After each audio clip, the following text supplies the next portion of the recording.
안녕하세요. 어려지는 뉴스TV 닥터 조은배입니다. 최근엔 얼굴이 아닌 다른 부위의 피부 고민으로 피부과를 내원하시는 분들이 많은데요. 그중 대표적인 것이 무릎, 팔꿈치 등 바디 색소 침착입니다.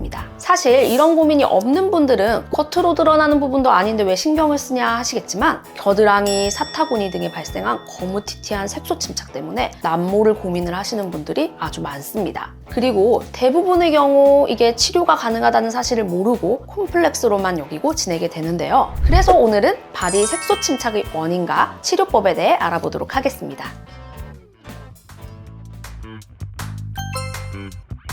피부는 자극을 받으면 방어 반응의 일종으로 멜라닌 색소를 만들고 피부층을 두껍게 변화시키는데요. 그 결과 피부색이 이전보다 짙어지게 됩니다. 이러한 증상을 색소 침착이라 하는데요. 보통은 상처가 생긴다거나 피부염, 염증이 생기면서 힐링되는 과정 중에 피부 색소 침착이 발생하게 되는데요. 뚜렷한 상처가 없더라도 반복적인 피부 마찰이나 물리적 압박 등으로 인해서도 색소 침착이 생길 수 있습니다. 특히 피부가 겹쳐지는 부위인 사타구니, 겨드랑이, 목 부분에 색소 침착이 잘 생기고요. 또 외부 환경과 마찰이 반복되는 팔꿈치나 무릎, 그리고 또 앉았을 때 바닥에 직접적으로 압박이 가해지는 엉덩이 부분에 색소 침착이 호발합니다. 물론 개인차가 있을 수 있는데요. 대표적으로 어린 시절 아토피가 있었거나 하시는 분들이 피부가 접히는 부위에 색소 침착이 동반되는 경우가 많고요. 마른 분들의 경우 엉덩이 부위에 색소 침착이 잘 생길 수 있습니다. 또 드물지만 비만과 동반되는 색소 침착도 있는데요.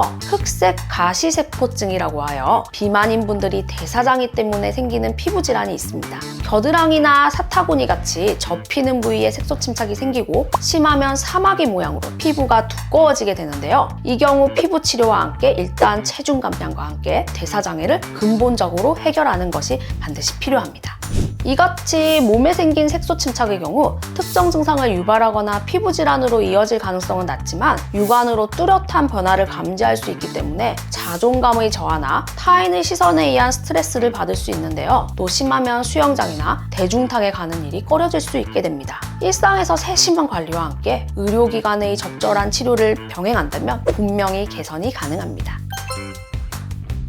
일상에서 발생하는 자극과 마찰은 최대로 줄이셔야 하며 햇빛에 노출되는 부위는 자외선 차단을 꼼꼼하게 하는 것이 중요합니다. 이렇게 추가적인 자극을 줄이고 저자극 제품을 이용하여 각질을 관리하고 또 충분한 보습을 하는 것이 가장 확실한 예방 방법인데요. 물론 단기간에 뚜렷이 피부가 밝아질 수는 없겠지만 악화되는 것을 막을 수 있으며 꾸준히 관리한다면 호전을 기대할 수 있습니다.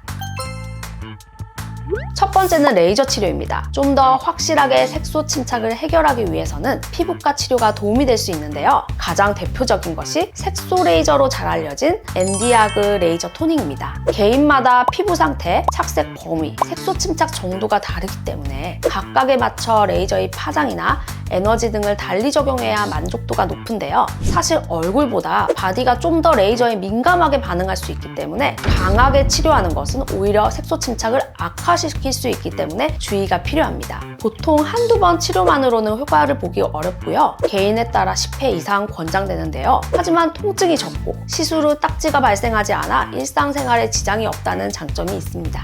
두 번째는 외용제 도포 방법입니다. 스티바 A 크림으로 알려진 트레티노인 외용제를 바르는 것으로 짙어진 피부톤을 개선할 수 있는데요. 트레티노인은 색소 침착된 피부 색소의 탈락을 촉진하여 과도한 멜라닌 생성으로 인한 색소 침착을 개선하는 데 도움을 줍니다. 다만 사용법이 까다롭고 부작용 발생 가능성이 있기 때문에 반드시 전문의 처방을 통해 지시대로 바르는 것을 권장합니다. 스티바 A 말고도 기믹 치료제로 쓰이는 멜라논 크림 등을 사용할 수도 있는데요. 이 역시 전문 의약품이기 때문에 의사와 상담을 통한 처방이 필요해요. 그 밖에 팔꿈치, 손가락 등 굳은 살이 동반된 부분의 경우 유레아 크림이라고 하는 각질 연화제를 사용하는 것도 착색 치료에 보조적으로 도움이 될 수가 있습니다. 세 번째는 스킨 부스터의 활용입니다. 바디 착색 또한 얼굴처럼 꾸준히 관리하고 치료하면 좋겠지만 대부분의 환자분들이 아무래도 단기간에 효과를 보기 원하기 때문에 10번, 20번씩 장기간에 걸쳐 병원 치료를 받는 것이 사실 쉽지 않은데요. 따라서 단기간에 효과를 빨리 볼 수 있는 치료법을 선택하는 것이 중요해요. 또 바디의 경우 자외선에 직접적으로 노출된 부분이 아니기 때문에 치료 후 잘만 관리하면 치료 효과를 반영구적으로 유지할 수 있기 때문에 처음부터 복합적인 치료를 통해 단기간에 치료를 끝내는 것이 좋습니다. 그래서 할 수 있는 치료가 바로 스킨 부스터인데요. 토닝을 포함한 색소 치료를 메인으로 하여 미백에 도움이 되는 스킨 부스터 주사를 활용하면 한 번의 치료로도 변화를 확인할 수 있습니다. 주로는 인젝이 가능한 리쥬란이나 콜라겐 주사 등을 많이 활용하고 있고요. 건조증으로 인한 피부 마찰 때문에 착색이 심한 경우라면 좀 더 저렴한 물광 주사 등도 도움이 될 수가 있습니다. 색소 침착은 한 번 발생하면 지속적으로 악화되기 때문에 조기에 치료할수록 예후가 좋습니다. 또한 한 가지 방법보다는 여러 가지 복합적인 치료를 권장하며 평소 마찰이나 자극을 피하는 등의 관리를 병행해야 합니다. 오늘은 바디 색소 침착의 원인과 치료 방법에 대해 알아보았는데요. 도움이 되셨다면 구독과 좋아요 눌러주세요. 감사합니다.